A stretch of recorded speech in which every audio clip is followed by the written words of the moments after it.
दोस्तों 2 दिन पहले की बात है कि फ्रांस में एक वाक़या रुनुमा हुआ है जिसमें एक शख्स ने बच्चों को कार्टून दिखा के हुज़ूर पाक सल्लल्लाहु अलैहि वसल्लम की गुस्ताखी करने की कोशिश की है। आगे चल के इस वीडियो पे बात करते हैं और तफसीली जायज़ा लेते हैं कि क्या वाक़या पेश आया। उससे पहले हमारे चैनल अगर आपने सब्सक्राइब नहीं किया तो उसको सब्सक्राइब कर दें और बेल के आइकन को भी लाजमी प्रेस कर दें ताकि हमारी नई आने वाली वीडियो का नोटिफिकेशन आप तक पहुँचता रहे। वीडियो के शुरू में हज़रत इमाम मालिक का एक कौल है जो मैं आपके सामने रखना चाहता हूँ। हज़रत इमाम मालिक फरमाते हैं, उस उम्मत को जिंदा रहने का कोई हक नहीं जिसके नबी यूं गुस्ताखियों का निशाना बन रहे हो और वो उम्मत खामोश रहे। 56 के करीब इस्लामी ममालिक हैं और इन इस्लामी ममालिक ने क्या स्टांस लिया है इस बारे में बात करते हैं। सबसे पहले चलते हैं वाक़ये की जानिब कि वाक़या क्या दरपेश आया। फ्रांस के अंदर एक टीचर ने बच्चों को गुस्ताखाना कार्टून्स दिखाए। उन बच्चों की उम्र 14 से 15 साल थी और वो जो उस्ताद था वो हिस्ट्री का टीचर था। बच्चे अपने घरों में गए और घरों में भी बात बताई। बात इसी तरह करते करते पूरी कम्युनिटी में फैल गई।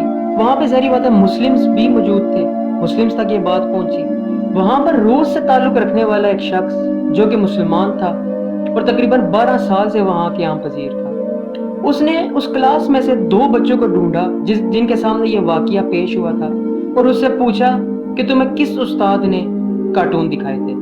उस पर बच्चे पहले तो ना माने, मगर उस शख्स ने जो कि मुसलमान था उसने एक बच्चे को 300 यूरोज और एक को 350 के करीब यूरोज दिए, जिसे बच्चे मान गए और उन्हें बता दिया कि फलां उस्ताद था जिसने हमें ये कार्टून दिखाए थे। जब उन दोनों का आमना सामना हुआ तो गुस्ताखी करने वाले को रूसी मुसलमान ने कत्ल कर दिया, जबकि पुलिस मौका पर पहुंच गई और उसने मौके पर ही मुसलमान को भी शहीद कर दिया। इस मौका पर फ्रांस के सदर ने उसे हाईएस्ट सिविल अवार्ड से नवाजा और इस टीचर की आखिरी रसूमात में शिरकत भी की और उसके बाद डेस्क पे आकर इस्लाम के खिलाफ महाज अराई शुरू कर दी और इस्लाम के खिलाफ बातें करने लगे। इस्लामिक ममालिक में से सबसे पहला रिएक्शन जो आया वो तैयब उर्दगान का आया, जिसने फ्रांस के सदर को कहा कि तुम बिल्कुल पागल हो और जाके अपना इलाज कराओ क्योंकि तुम जहनी मरीज हो।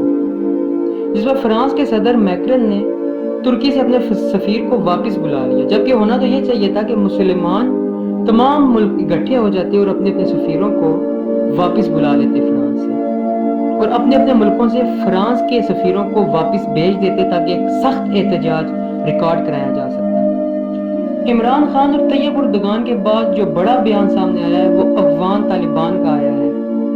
लोग तवक्को तो ये कर रहे थे कि इमाम काबा या मुफ्ती आजम या किंग सलमान या कोई अरब ममालिक इस बारे में कोई सख्त बयान जारी करेंगे, लेकिन अफसोस से ये कहना पड़ रहा है कि वहाँ से यानी कि 22 अरब रियासतों से कोई सख्त बयान क्या कोई हल्का बयान भी इस बारे में नहीं आया। इमरान खान ने तकरीर किया, ट्वीट भी किया है, लेकिन इन सब से मसले का हल नहीं होने वाला। 56 इस्लामिक ममालिक हैं। अगर 56 ममालिक अपने सफीर फ्रांस से वापस बुला लें तो फ्रांस के लिए खलबली मच जाएगी, लेकिन अफसोस है कि अरब ममालिक खामोश हैं और यहूदी के पिट्ठू बन चुके हैं। आप मलका बरतानिया को बरतानिया में खड़े होकर कोई बात कहें तो सवाल ही नहीं पैदा होता कि आपको वहाँ का कानून छोड़ दें। तो कैसे मुमकिन है कि 2 अरब से ज़ायद मुसलमानों के लीडर को कुछ कहा जाए और मुसलमानों के जज्बात मजलूम ना हो, फिर आप तवक्को करें कि मुसलमान खामोश बैठेंगे।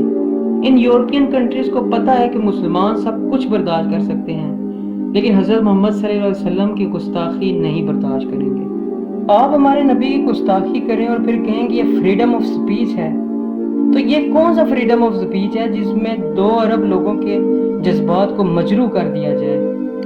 दुनिया में तो मुसलमान कम्युनिटी ने वैसे ही एहतजाज करना शुरू कर दिए हैं। हमें चाहिए कि हम फ्रांस की तमाम चीज़ों का बायकॉट करें और फ्रांस की चीज़ें खरीदने से इज्तनाब करें। उम्मत मुसलमान में अभी तक तैयब उर्दगान इमरान खान के बाद अब अफगान तालिबान ने भी खुलकर इस चीज़ की मुखालफत की है, लेकिन बाकी किसी भी मुल्क ने खुलकर अभी तक इस बारे में कोई स्टांस नहीं किया। इमाम मालिक का एक कॉल दर्ज करता जो कि इमाम मालिक फरमाते हैं कि उस उम्मत को जिंदा रहने का कोई हक नहीं जिसके नबी के गुस्ताखियाँ की जाए और वो उम्मत खामोश तमाशाई बन गई। हमारे पास एहतजाज का एक हल ये भी है कि हम फ्रांस की चीज़ें प्रोडक्ट्स खरीदने से इनकार कर दें, बल्कि हुकूमती सतह पर फ्रांस की बनाई پر پابندی لگا دے جب تک کہ فرانسیسی صدر اپنے اس کیے ہوئے رویے پر معافی نہ مانگ لے یا اپنے سٹانس